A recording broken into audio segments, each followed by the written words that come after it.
Hi, I'm Valentino Rossi, and if you like our content, like and subscribe for more.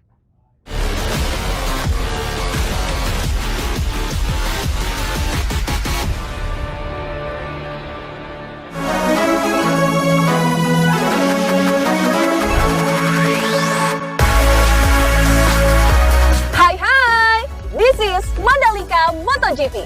Perjalanan dokumenter eksklusif Trans 7 jelang balapan di Mandalika International Street Circuit. Pulau Lombok ternyata memiliki destinasi tersembunyi.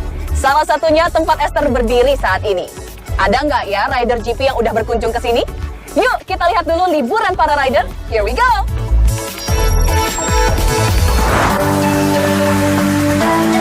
Masa liburan jelang season 2022, rider MotoGP manfaatkan momen di luar lintasan untuk refreshing.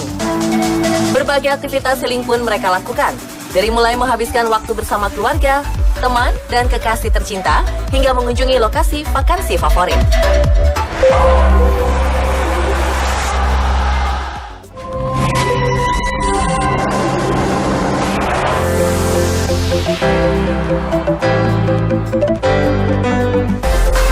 Tidak salah jika Mandalika disebut sirkuit tercantik di dunia.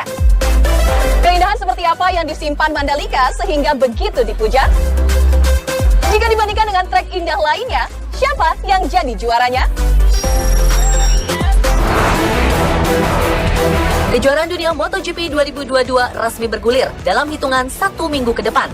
12 tim, 24 pebalap, dan 6 konstruktor siap bersaing menyajikan drama dalam 21 seri di kalender balap musim ini.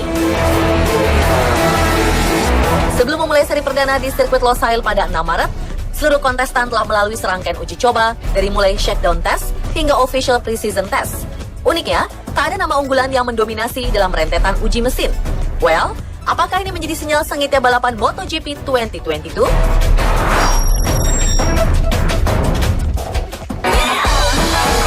Practice make perfect. Itulah kiasan yang menggambarkan setiap tim dan pembalap. Mereka terus-menerus melakukan uji coba demi menemukan settingan motor optimal. Sesi pre-season perdana berlangsung di sirkuit Jerez Spanyol November lalu. Francesco Bagnaia berhasil duduki puncak timesheet selama 2 hari, mengungguli Takaki Nakagami dan Fabio Quartararo yang berada di urutan kedua dan ketiga. Tes di Jerez juga menandai debut tim VR46 Ducati yang baru, ditambah skuad RNF Yamaha yang sebelumnya bernama Yamaha SRT, serta Gresini Ducati yang menyudahi kemitraan dengan Aprilia. Tim VR46 dan Gresini melakukan tes dengan Desmo Sedici GP21, tapi khusus Luca Marini akan mendapatkan GP22 musim depan.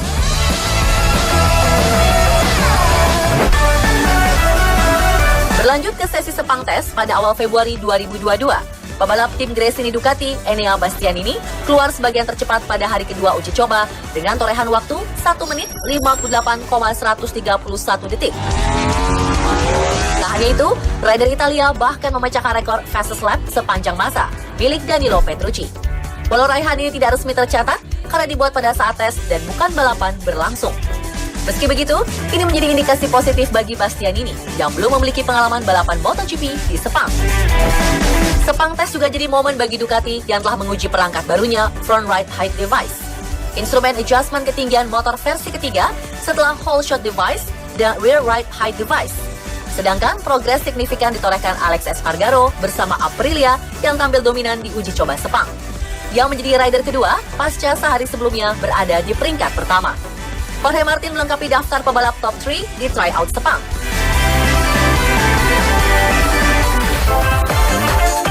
Paling anyar tentu saja tes pramusim di sirkuit Mandalika yang menyita perhatian semua mata pencinta otomotif dunia. Dalam tes yang digelar dari 11 hingga 13 Februari, Pol Espargaro menutup tes pramusim MotoGP 2022 di sirkuit Mandalika dengan mulus. Dalam 3 hari tes, pebalap Repsol Honda 2 kali menjadi yang tercepat di hari pertama dan ketiga. Luca Marini sempat membuat kejutan sebagai pebalap tercepat di hari kedua, harus puas menyudahi tes di urutan ke-12. Di hari penutup, Pol membukukan waktu 1 menit 31,06 detik.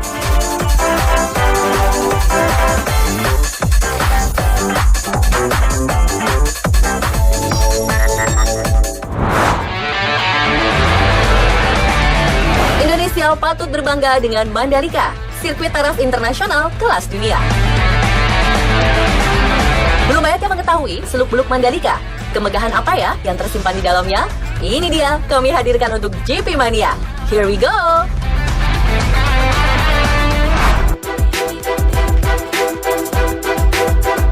Dalam setiap tahun, Dorna, selaku pemangku pagelaran MotoGP, mempunyai 18 hingga 20 agenda per musim. Tiap negara berebut untuk mengisi slot tuan rumah. Indonesia turut bersaing dengan beberapa nama. Dari mulai park atau mobil Derio di Brazil, Sokol Racing Track di Kazakhstan, serta Autodromo Hermanos Rodriguez di Meksiko. Mandalika jadi opsi terdepan. Dorna sudah begitu lama mendambakan menggelar balapan di Indonesia. Mandalika International Street Circuit berdiri di atas lahan seluas 1.035 hektar. Pembangunan lintasan ini memakan biaya 1,2 triliun rupiah dengan durasi konstruksi selama 14 bulan. Lintasan Mandalika dirancang perusahaan arsitek Amerika Serikat Populous.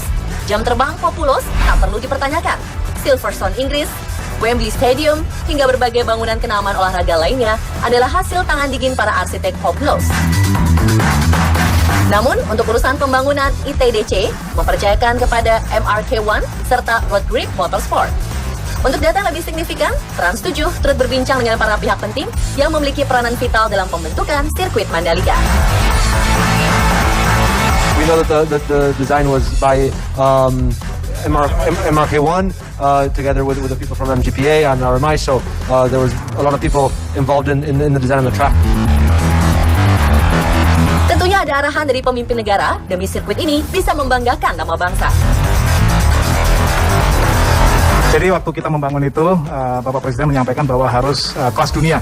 Jadi sudah sering kami sampaikan bahwa teknologinya ini paling terbaru. Tadi Loris also said that it is very safe, on the safest side. So we're really glad that Mr. Loris already said that, Jadi apa yang kita rencanakan dan apa yang sudah kita deliver dengan PP sebagai kontraktor utama adalah sebuah sirkuit yang dipandang sangat aman oleh Mr. Loris Capirossi. So all in all, we are satisfied with the work on the race, and hopefully we can prepare the race so that in March it will be ready, Jadi tugas kita adalah menyiapkan sampai bulan Maret nanti siap untuk MotoGP. We know that the track, and Franco is in charge of safety, can explain the track is safe in all types of weather. So yes, not much to prepare for. We know that it was very hot today also, we can say. Memang masih ada sejumlah aspek yang perlu diperbaiki. Namun itu semua bukanlah problema besar bagi Dorna, seperti yang diutarakan race director MotoGP Mike Webb. Any racetrack that's new or any racetrack that is not used in a long time always is dirty and takes some time to have some grip. And we have to remember the riders are racers. They want to go full speed every lap. And they're a little bit frustrated if they can't go fast from the first lap. So it takes a while. So yesterday morning, some frustration from the riders. Oh, we're not happy. As soon as the track is a little bit clean and is used, you need to have bikes on track. As soon as this happened, the riders are happy. So there's no problem with the track. Sure, we need to be cleaning, but this is easy. We do it in every track in the world. So it's a great place. We're going to have a good race. So, tidak sabar menyaksikan balapan secara langsung dari Mandalika. Sirkuit ini bisa menampung kapasitas lebih banyak dari lapangan sepak bola. Sektor Grand Sitting Street menyediakan 50.000 kursi, 138.000 pada kategori non-seated area, dan 7.700 pada Hospitality Suites. Total, Mandalika bisa menampung lebih dari 195.000 penonton. Namun pada masa pandemi ini, skala pengunjung dipangkas menjadi 114.000 penonton saja. The circuit is among the safest, salah satu yang teraman di dunia. Dan kita semuanya siap untuk menyelesaikan tes ini, dan nanti untuk persiapan MotoGP kita akan selesaikan semuanya yang dibutuhkan. Demikian Pak Andi, Thank you very much.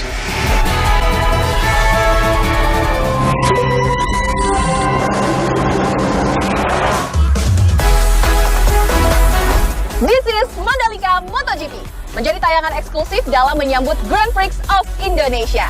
Kami juga punya akses khusus untuk jumpa dan bincang langsung bersama para rider. Yuk langsung aja kita ngobrol-ngobrol.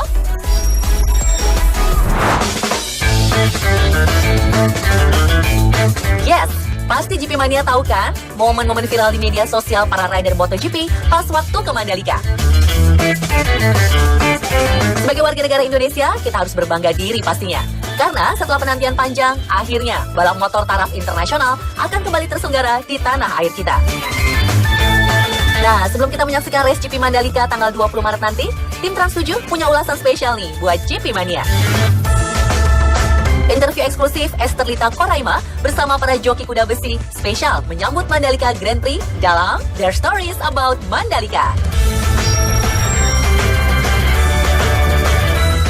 GP Mania. Now I'm here with the one and only Fabio Quartararo. Hi Fabio, how are you? Good, and you? Good. I'm excellent. Luar biasa. Okay, let's start our interview. Okay. So first question, what's your first impression about Mandalika? Track or Track or around the Mandalika? Okay, so I really like the place. I think it's quite nice to have. Also, when you have pictures from when you are on the track, you have the sea, you have greens everywhere. The track is nice, the people is good. So I think it's a really nice place. First impression about Mandalika, very hot. Very hot? No, Okay. very warm, but no. Apart of that, the circuit is really nice. The place is amazing. Yes. The circuit is not a very difficult layout. I mean, the layout is quite a natural and easy to understand how to be fast. But it's true that it's some interesting corners, and yeah, looking forward for the race weekend. I think the track, what makes special this track, or what will make special this track, is the fans that will come, and sure will be very nice. No, it's I think better than, Phillip Island is nice because it's near the ocean, but it's very cold down there in Melbourne. Here is beautiful. It's like, exactly, here is more like where I come from in the top of Australia. It's more humid, with the sun and everything. It's beautiful. So it definitely feels like home. I've been really relaxed the last couple of days, just enjoying it, getting out to run and corners. So a lot of fun for us riders, I think, to be able to spin the tire and whatnot. Okay, what do you like the most so far? What I like the most so far, the sun. The sun? The sun, the Why? beach. Your country have sun. Well, in my country, I will leave tomorrow to my country and it's snowing. Whoa. So, Okay. also the track is so nice, the layout, everything looks perfect, Wow. like the paradise. Yeah, no, it's amazing. The island's really beautiful, Yes. It's incredible scenery, and yeah, we had the opportunity to have a few relaxing days before we started testing, which was nice. And yeah, and the circuit also seems really fun, it's a good layout, and yeah, really enjoying my time here. Kira-kira kalau menurut para pembalap ini, ada nggak ya hal-hal yang perlu diperbaiki dari sirkuit Mandalika? Well, here in the test, there are a lot of people working to make the grandstands, to make everything. So this is something that for sure, when we will come back here on the for the race, it will be a lot more grandstands because I see that there's a lot of people working. It's difficult. Maybe the roads is the best. The road, is a bit amazed because in Europe it's a bit different, everything, and more organized. But I think, you're organized in your way. So for the moment, I think it's okay. I don't need to change anything. I enjoy the lifestyle here, like more chill, more relaxed. It'll be interesting, like a new track. The layout 3-4 years ago, you were saying that was not a Ducati track, but with improvements we are doing, and with the improvements of the last year, for me, it could be a good track for us. I like too much in Indonesia, especially Lombok. Was a nice surprise for everybody, I think, especially for me. It was a nice experience to come here. It's not my first time here. I was in Bali also. But anyway, also the track is nice. The people are amazing here, and I like. Ada tanggapan positif, tapi ada juga beberapa masukan dari para jagoan lintasan nih. Yuk, mari kita dukung seluruh panitia penyelenggara untuk mensukseskan acara di Mandalika. Semangat!